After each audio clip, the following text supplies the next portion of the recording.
Hello everyone, welcome to my channel. Students, today's topic is double fillers asked in the SBI PO mains examination. If you really want to be selected in 2026, watch this video till the end. तो ये topic शुरू करने के पहले इस video को like कर लें, मेरे चैनल को सब्सक्राइब कर लें और साथ साथ बेल आइकन को भी प्रेस कर लें ताकि आपको लेटेस्ट नोटिफिकेशंस मिलते रहें। जहां तक बात ट्रिक्स की है वो मैं बराबर आपको समझाता हूं कि जब भी फिलर्स का क्वेश्चन हो तो ब्लैंक स्पेस के इर्द गिर्द के शब्दों पर विशेष ध्यान दें, क्योंकि वहीं से आपको ज्यादा संभावना है क्लूज मिलने की, सही ऑप्शन तक पहुंचने की। उसके बाद आपके पास चूंकि ऑप्शंस में वर्ड्स दिए रहते हैं तो वर्ड पावर भी अच्छा होना चाहिए and you must have a sense of good comprehension. जरूरत है बार बार अंग्रेजी पढ़ने की। तो आइए देखते हैं कैसे आसानी से हम सही हल तक पहुंच जाएं। क्वेश्चन नंबर 1 इनोवेशन के संबंध में है। एन इनोवेशन आकर्स कब? When someone क्या करता है तो जाहिर है कि सुधार करने की बात है, तभी ऐसा संभव होगा। जब भी आप सुधार सोचेंगे, सुधार की बात करेंगे, तभी इनोवेशन आएगा। यानी यहां इंप्रूवमेंट से जुड़ा हुआ सब चाहिए। चूंकि ब्लैंक स्पेस के पहले समवन सब्जेक्ट है तो यहां वर्ब चाहिए और समवन थर्ड पर्सन सिंगुलर है तो वर्ब का 5वां रूप यानी एस का फॉर्म चाहिए। ये सारा चीज आपको प्लान करना होगा, सोच लेना होगा। ऑन जारी रखना यानी इंप्रूवमेंट जारी रखना है, और या मेक्स अ कंट्रीब्यूशन। अब कंट्रीब्यूशन मतलब योगदान। अब जाहिर है कि इनोवेशन लाना है तो योगदान महत्वपूर्ण होना चाहिए। अब उसके लिए शब्द हैं, एडजेक्टिव्स हैं, इंपॉर्टेंट, सिग्निफिकेंट, ऐसा वर्ड मिलेगा। To an item or process that has already been invented, जो वास्तव में एकदम आविष्कार किया जा चुका है। ऑप्शंस को एग्जामिन करते हैं। नंबर ए है का फर्स्ट वर्ड है जो फर्स्ट फिलर के रूप में दिया गया, वो लाइक्स है, जबकि यहां पसंद करने की बात नहीं है, उसकी इच्छा नहीं। और लाइक्स यदि होगा भी तो उसके बाद जीरण आना चाहिए, जबकि यहां प्रीपोजिशन ऑन है जो कि एडवर्ब के रूप में काम कर रहा है। इंपॉर्टेंट करेक्ट है, लेकिन इंपॉर्टेंट करेक्ट है जरूर, बट ये आ नहीं सकता क्योंकि blank space number 2 second filler के लिए जो ब्लैंक स्पेस है वो ए आर्टिकल ले रहा है, जबकि इंपॉर्टेंट के लिए एन होना चाहिए। यानी दोनों गलत हो गए। देखिए आप में sense of selection and elimination होना चाहिए। छांट दीजिए इसको।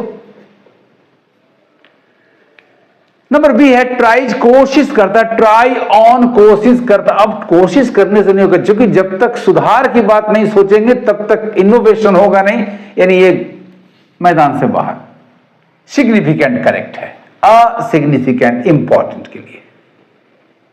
सॉरी, एक ही वर्ड काम कर रहा है, दूसरा नहीं आ रहा, अतः एलिमिनेटेड। नंबर सी में है एम्स। एम्स के साथ प्रीपोजिशन एट होता है, लक्ष्य करना।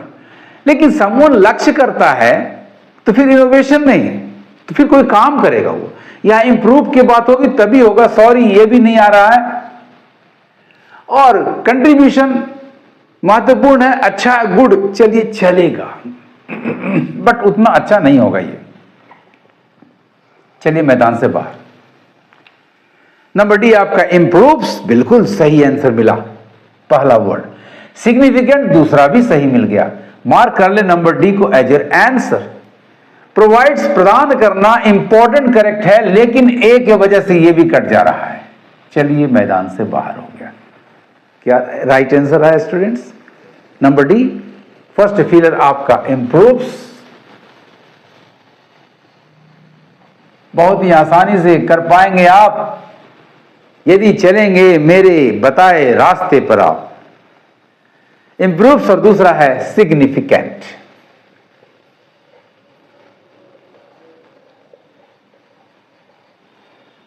Number D improves significant. Completed sentence हुआ स्टूडेंट्स आपका N innovation occurs when someone improves on और makes a significant contribution to an item or process that has already been invented. Question number 2. Solar power generation panels, comma, blank space, constitute around 60 to 70% of the cost of the solar blank space projects are taxed at 5% GST. अब गौर से देखिए, जो comma से separated है clause वो adjective clause है। जब भी एडजेक्टिव क्लाउज कॉमा से सेपरेटेड होता है तो वो नॉन डिफाइनिंग एडजेक्टिव क्लाउज होता है, जो कि एसेंशियल पार्ट, एसेंशियल इंफॉर्मेशन नहीं देता, एडिशनल देता है। और जब भी रिलेटिव प्रोनाउन चाहिए नॉन डिफाइनिंग एडजेक्टिव क्लॉज के लिए, तो वो कभी भी दैट नहीं होगा, जब भी होगा तो WH वाला होगा। अब यहां एंटीसीडेंट पैनल से तो जाहिर है कि नॉन ह्यूमन एंटीसीडेंट है तो विच होगा। चलिए एक ऑप्शन मिल गया, फर्स्ट फिगर आपका विच होना चाहिए। देखिए विच कहां कहां है, देखिए एक यहां है, एक यहां है, बाकी कहीं है। दैट डिफाइनिंग दे सकता है, नॉन डिफाइनिंग नहीं देगा, तो इसको मैदान से पहले ही बात है कि शब्दों के आधार पर भी आप छांट सकते हैं। मैंने कहा था कि नॉलेज ठीक है होना चाहिए, लेकिन ट्रिक भी आपको फॉलो करना चाहिए ताकि जल्द से जल्द आप आगे बढ़ जाएं। विच को हम लोग रोकेंगे, यहां हुज मिला, सॉरी एलिमिनेटेड। नंबर डी को भी रोकेंगे, यहां हु मिला जो कि एंटीसीडेंट ह्यूमन के लिए काम करता है, चलिए मैदान से बाहर हो गया। अब हमें कंसंट्रेट करना है केवल 2 ऑप्शंस पर, एक बी और दूसरा डी। तो बी में सेकंड फिलर आपका पावर है, और बात हो रही है पावर जनरेशन की, तो पावर ही होगा। राइट आंसर आपका बी हो गया, एनर्जी नहीं होगा। चलिए विच करेक्ट है, एनर्जी गलत है। That wrong, energy wrong. Which correct, power correct. Who's wrong, power correct. Who wrong, power correct. Right answer is thus option number B. First filler students आपका which हुआ, and the second one is power. And thus the completed sentence हुआ, solar power generation panels which constitute around 60 to 70% of the cost of the solar power projects are taxed at 5% GST. Let's come to the last question, that is question number 3. Unmanned और unmanned का मतलब जिसमें आदमी ना हो, यानी उसका control हम दूर से करेंगे। तो सेकेंड फिलर आपका हो गया रिमोटली या रिमोट। अब देखिए दोनों में से कौन होगा। तो पायलटेड एयरक्राफ्ट, एयरक्राफ्ट आपका नाउन है, उसके पहले एडजेक्टिव है। एडजेक्टिव पायलटेड कैसे, तो यहां एडजेक्टिव को मॉडिफाई करना है तो एडवर्ब चाहिए, तो रिमोटली होगा। अब रिमोटली को आप देखें तो एक मिल रहा है नंबर डी में, नंबर बी और नंबर सी, बाकी को आप पहले ही एलिमिनेट कर दें। हमें कंसंट्रेट करना 3 ऑप्शंस पर, एक बी है रिमोटली, सी है रिमोटली और डी है रिमोटली। फर्स्ट फिलर रिमोटली चाहिए। अनमैन्ड और रिमोटली पायलटेड एयरक्राफ्ट, एयरक्राफ्ट एक ऐसा नाउन है जिसमें बहुवचन और एक वचन एक ही स्पेलिंग होती है, अर्थात प्लूरल होने पर इसमें एस नहीं लगता। यदि एयरक्राफ्ट सिंगुलर होता तो फिर अनमैन्ड के पहले आर्टिकल एन होता, जो कि नहीं है। इसका मतलब आपका ये नाउन प्लूरल है। और यहां वर्ब चाहिए, क्योंकि एयरक्राफ्ट और उसकी परिभाषा दे रहा है, उसको डिफाइन कर रहा है क्या है, तो कॉमनली नोन एज ड्रोन्स यानी सब्जेक्ट हो गया आपका अनमैन्ड और रिमोटली पायलटेड एयरक्राफ्ट। तो यहां वर्ब चाहिए, चूंकि ये जनरल ट्रूथ की बात कर रहा है, ऐसा बराबर होता है, तो प्रेजेंट इंडेफिनिट चाहिए। और प्लूरल नाउन के लिए प्रेजेंट इंडेफिनिट की क्रिया मेन वर्ब नंबर 1 होगी स्टूडेंट्स, यानी बिना एस वाली क्रिया। अब देखते हैं रिमोटली में बिना एस वाली क्रिया कहां मिल रही है, तो नंबर सी में मिल रही है, होल्ड, और बाकी कहीं है ही नहीं, तो होल्ड को ही हमको मार्क कर देना है।